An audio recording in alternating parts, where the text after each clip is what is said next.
Salut tout le monde, salut les Monégasques, bienvenue pour la 25e journée, nouveau débrief, donc Montpellier, c'était Montpellier, et c'était un match difficile. Monaco recevait cette équipe pour la 25e journée de Ligue 1, donc, et on avait un match quasi crucial, parce que si vous regardiez bien au classement, on avait ces deux équipes qui étaient à peu près au coude à coude. Et l'objectif du jour, donc, c'était de passer devant notre adversaire et surtout marquer les objectifs de fin de saison avec l'Europe. L'Europe, elle ne tiendra que si on arrive à se maintenir en haut du classement et qu'on arrive à aller chercher la 4e, voire la 3e place. Voilà. Et donc ce soir, c'était un match capital parce que Montpellier, eux, étaient devant nous. Ils étaient bien placés au classement. On était juste derrière et il fallait passer devant. On a réussi, on a gagné 1-0, voilà, pour un petit but de Slimani. Ça a été très compliqué, vous allez voir, dans pas mal de secteurs, mais on a fait le boulot, on a réussi à enchaîner 3 victoires de suite et on est très content du résultat, du classement, et on a tous les espoirs pour la suite des événements et la suite du championnat. Donc pour ce match contre Montpellier, donc on recevait à la maison, et on avait un groupe qui est tombé très tard, puisqu'il est tombé ce matin. Moreno les annonce souvent très tard. Et on avait pas vraiment de surprise, hein. On avait des absents classiques comme Georges et Jemerson. On avait des suspendus comme Adrien Silva. Mais on avait aussi des retours, avec le retour de Bakayoko. Et on attendait aussi dans l'équipe type des titularisations comme Glick, comme peut-être Aguilar ou Slimani. Slimani qui était le vrai point d'interrogation pour cette composition. Donc il était dans le groupe, il y avait beaucoup de défenseurs, très peu de milieux, et l'attaque était complète à part les blessés de d'habitude, hein, Goebbels qui n'est toujours pas là, Pellegrini et les autres que vous connaissez, même s'il n'y en a plus beaucoup à l'infirmerie.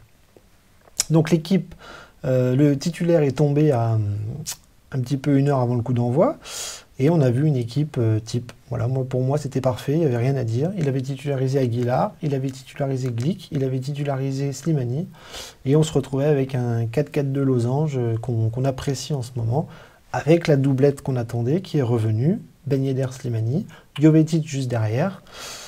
Milieu de terrain, Bakayoko rentré avec Golovin et Fofana, voilà, donc classique. Et derrière, on avait les titulaires axiaux de d'habitude, Maripane, Glick, avec Aguilar à droite, donc pas d'Henrich, Ballo-Touré à gauche et Lecomte dans les buts. Voilà, donc l'équipe était parfaite. Et donc on avait toutes les cartes en main pour faire un bon match et puis pour gagner.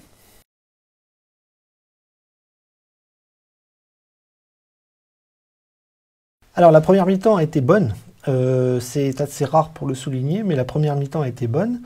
Et on s'est retrouvé avec un Monaco qui était plutôt fringant, plutôt apte à attaquer correctement, à presser, à appliquer les consignes de Moreno. Et donc on a vu une première mi-temps globalement réussie, mais on va voir que l'on a beaucoup gâché. Et ça a été un petit peu la marque de fabrique de ce match, c'est-à-dire qu'il y a eu beaucoup de ratés, beaucoup de dernières passes manquées, beaucoup d'actions devant le but foirées. Et donc c'était un petit peu la soirée des vendanges. Donc on a vendangé beaucoup, on aurait pu gagner beaucoup plus. Je pense qu'on a dominé le match.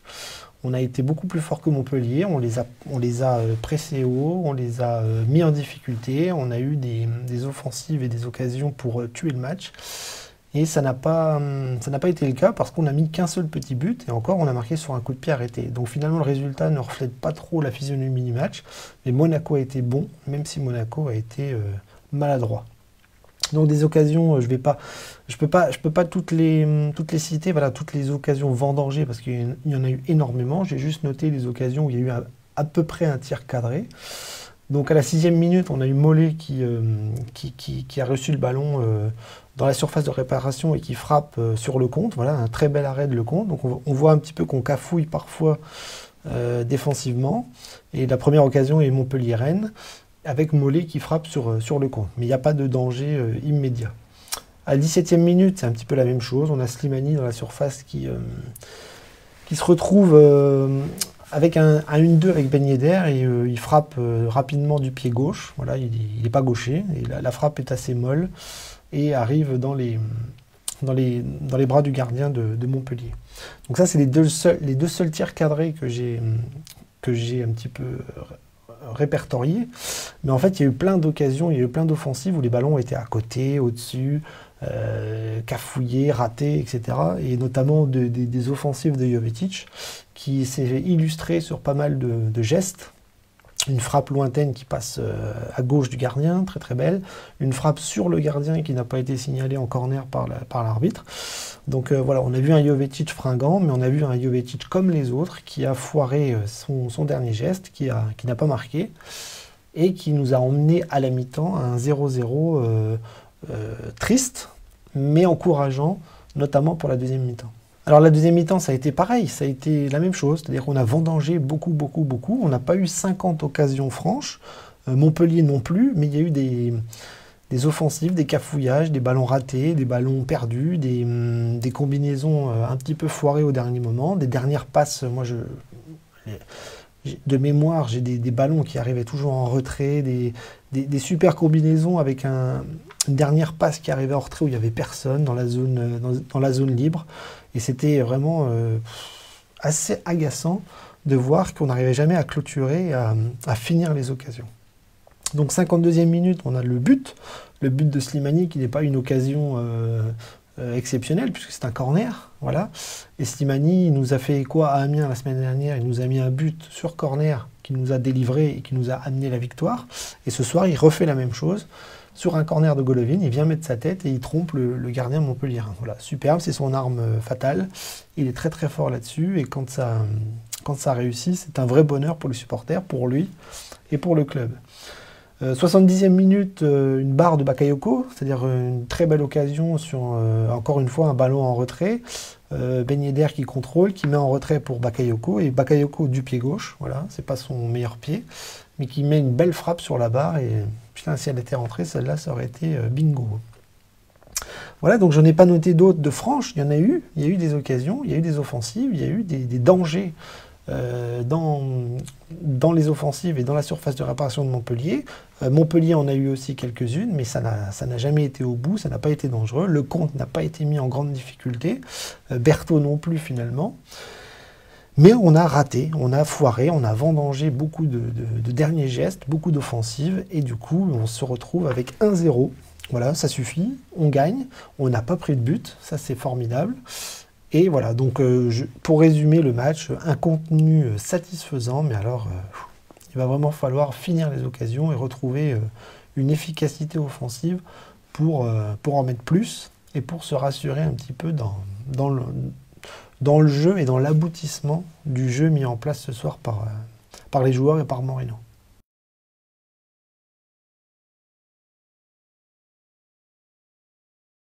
Alors, on va faire une petite revue d'effectifs. Donc, ce soir, ça a été pas mal pour la part de tout le monde. Le foot est un sport collectif. Et souvent, quand l'équipe va bien, ben, tous les joueurs vont bien. Et inversement, quand tous les joueurs vont bien, ben, l'équipe va bien. Et donc, on s'est retrouvé ce soir avec une performance collective qui était bonne, à part les vendanges et le dernier geste et les buts qui n'ont pas suivi. Donc le Comte n'a pas eu grand-chose à faire. Il a fait un arrêt en début de match. Il l'a bien fait. Il n'a pas eu on ne l'a pas vu sur beaucoup d'offensives montpelliéraines, donc voilà, un match correct, un match moyen parce que voilà, il était tranquille.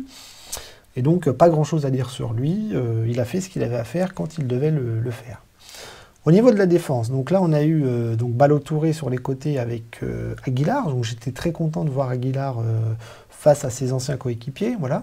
Et puis moi je vais vous le dire, entre Heinrich et Aguilar, mon cœur a choisi, et c'est Aguilar. Voilà, pour moi ça doit être le titulaire à droite, il est meilleur, il fait beaucoup de courses, il est présent, il abat un gros travail, et pour moi il fait beaucoup plus que Heinrich, il est beaucoup plus appliqué, et il connaît beaucoup mieux la Ligue 1. Voilà, donc c'est un profil qui correspond beaucoup plus à la Ligue 1 que Heinrich. Donc voilà, donc gros match d'Aguilar, j'ai beaucoup aimé. Même Ballo-Touré, lui, sur son côté gauche, a été bon. Voilà, pas d'erreur flagrante. Il a été présent sur les offensives, il a réussi à récupérer des ballons. Et quand il est bon, il faut le souligner, parce qu'on l'a souvent critiqué, moi le premier. J'aime pas trop ce joueur-là. Mais ce soir, c'est pas mal. Voilà, donc deux performances au niveau des latéraux qui ont été correctes. Et c'est plutôt encourageant pour la suite. Dans la défense centrale, pareil. Glick et Maripane ont été costauds. Voilà, ils n'ont pas pris de but, ils n'ont pas fait de boulettes habituelles.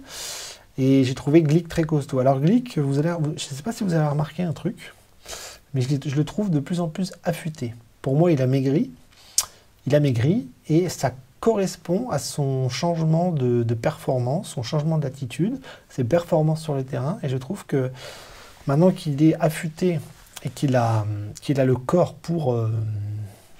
enfin, le corps qu'il devrait avoir pour un joueur professionnel et pour performer en Ligue 1, eh ben, je trouve que ça colle vachement bien à ce qu'il montre aujourd'hui. Et ce soir, il a fait un bon match, je l'ai vu faire des belles interventions, c'est le patron dans la défense, et il est très très bien en ce moment, et on a besoin de lui comme ça pour la fin du championnat. Il a été mauvais au début, il a été pas bon l'année dernière, là il revient bien, il a compris qu'en changement d'entraîneur, il fallait reprendre tout à zéro, et il le fait plutôt bien. Maripane a été costaud aussi, hein, je ne le trouve pas exceptionnel non plus dans son axe gauche, je ne le trouve pas à l'aise. C'est un droitier, ça n'est pas un gaucher. Il fait ce qu'il peut, il fait des interventions correctes parfois, il en a fait ce soir, mais pour moi, c'est pas le plus sécure des défenseurs centraux qu'on a eu à Monaco, et surtout pas cette année. Voilà. Mais il a fait le boulot avec Glick et ça a tenu la baraque ce soir, donc la défense, pas mal. Milieu de terrain, donc là, on avait un petit changement au niveau du placement, c'est-à-dire que là, dans l'axe, on avait Fofana. Bakayoko était plus à gauche et Golovin jouait à droite.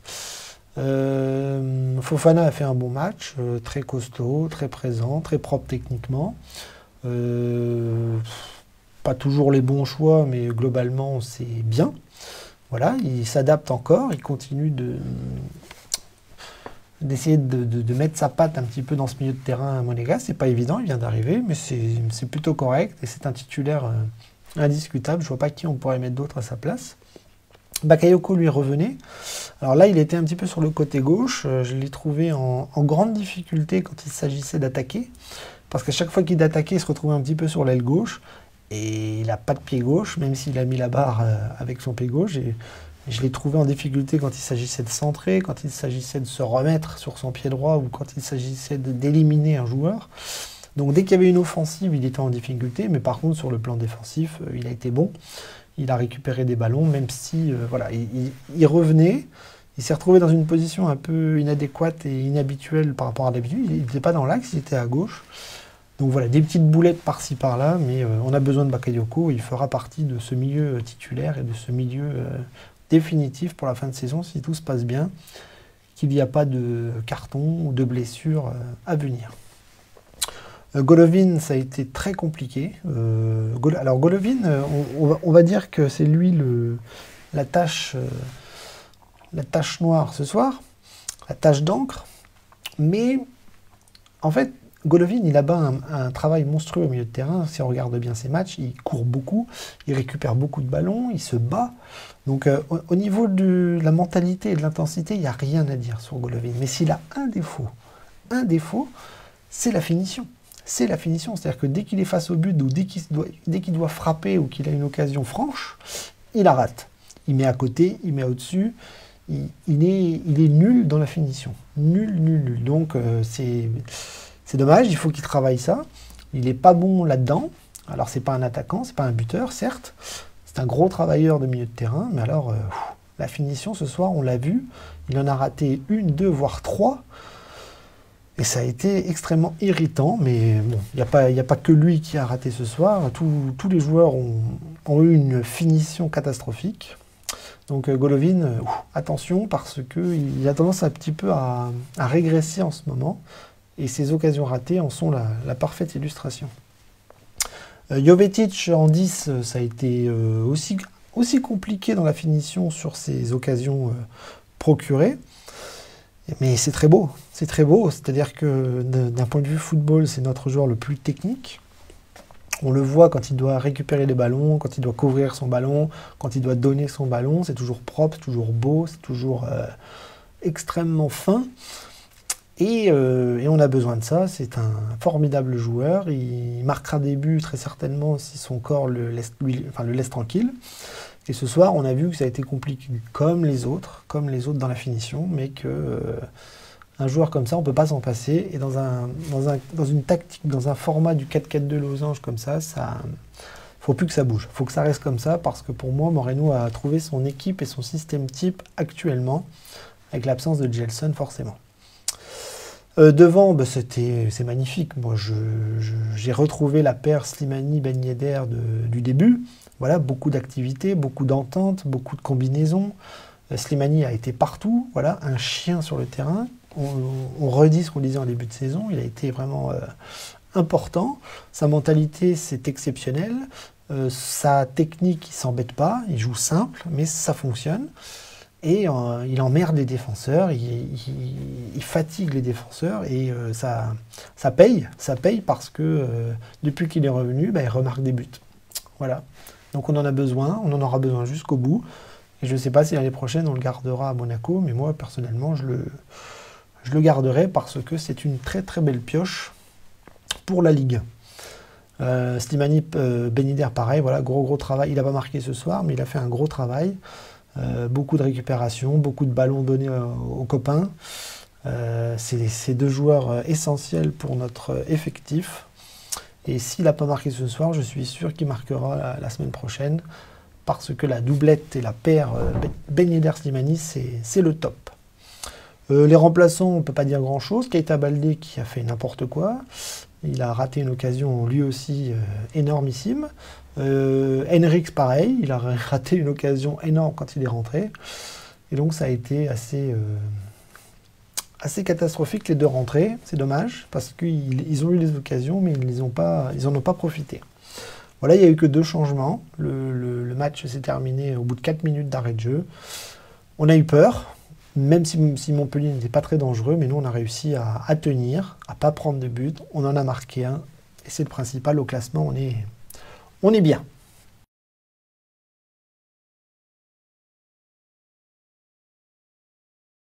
Alors, les tops et les flops, on va commencer par le flop. Donc, vous l'avez compris, donc j'ai mis Golovin. J'ai mis Golovin parce qu'il a vendangé d'énormes occasions. Ce n'est pas le seul, hein, je le répète. J'aurais pu mettre plusieurs flops sur le plan offensif. Mais Golovin, ça s'est vraiment vu, ça s'est multiplié, ça s'est vu vraiment comme le nez au milieu de la figure ce soir. Il a été dans les mauvais choix. Et il aurait pu nous mettre à l'abri très très tôt, ce qu'il n'a pas réussi à faire. Donc pour l'ensemble de son œuvre dernièrement, je le mets en flop parce qu'il faut qu'il se réveille, il faut qu'il soit plus décisif et il faut qu'il marque les buts quand il a l'occasion de les mettre, quoi, parce que ça fait beaucoup trop de vendanges et ça fait beaucoup trop d'erreurs à ce niveau-là. Donc ça, c'est pas possible. Bon, bah, le top, hein, c'est le buteur, c'est Slimani. Je vous l'ai dit, j'ai adoré son match, j'ai adoré son habituelle agressivité. Alors, agressivité qui lui a encore coûté un carton jaune, vraiment sévère. Il met son pied en opposition, il n'y a pas de volonté de faire mal. Buquet qui met un jaune, voilà, c'est idiot. Aucune pédagogie là-dessus. Ça me fait chier de voir un carton sorti aussi bêtement. Mais voilà, il n'en a pas pris d'autres, tant mieux. Il a marqué, il a poussé, il s'est battu, il tirait la langue à la fin, il donnait des bons ballons, il s'est appliqué à essayer de donner... Alors, Slimani, c'est la simplicité. Mais en Ligue 1, je pense que ça fonctionne parfaitement. C'est-à-dire que Slimani, on n'en voulait pas au début, mais maintenant, réflexion faite, si ça fonctionne, moi je sais pourquoi. C'est parce que Slimani a le profil adéquat à la Ligue 1. La Ligue 1, c'est un championnat physique. La Ligue 1, c'est un championnat un peu bourrin. La Ligue 1, c'est un championnat où il n'y a pas une technique et de la tactique de haute volée. Et Slimani incarne tout ça. Hein. C'est-à-dire c'est un joueur simple, mais vaillant.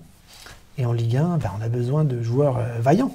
Et en plus, il a un physique qui colle assez bien. C'est-à-dire qu'il aime le jeu aérien, il aime pousser, il aime faire chier, il aime presser. Il utilise son corps pour emmerder les défenseurs, et ça colle parfaitement à la Ligue 1. Donc ce soir, on a vu que ce genre de performance, c'est très très important pour un Monaco qui veut gagner.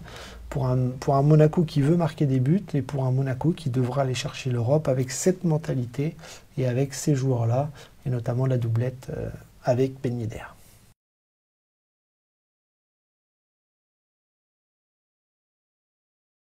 Eh bien voilà, on va conclure par le rappel de l'objectif. Donc l'objectif, c'était de passer devant l'adversaire du jour, c'est fait. De s'accrocher en haut du classement, c'est fait. Et maintenant, on a toutes les cartes en main pour rester là où on est. Et pourquoi pas aller chercher quelque chose de plus haut. La 4e place est largement accessible maintenant.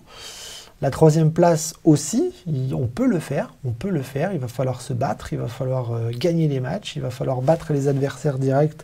Alors on jouera Lille bientôt, mais là pour l'instant c'est des équipes qui sont abordables et c'est maintenant qu'il faut appuyer sur l'accélérateur, gagner les matchs et ramener les 3 points à chaque fois.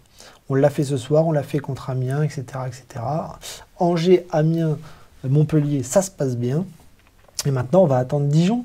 Parce que la semaine prochaine, on va à Dijon.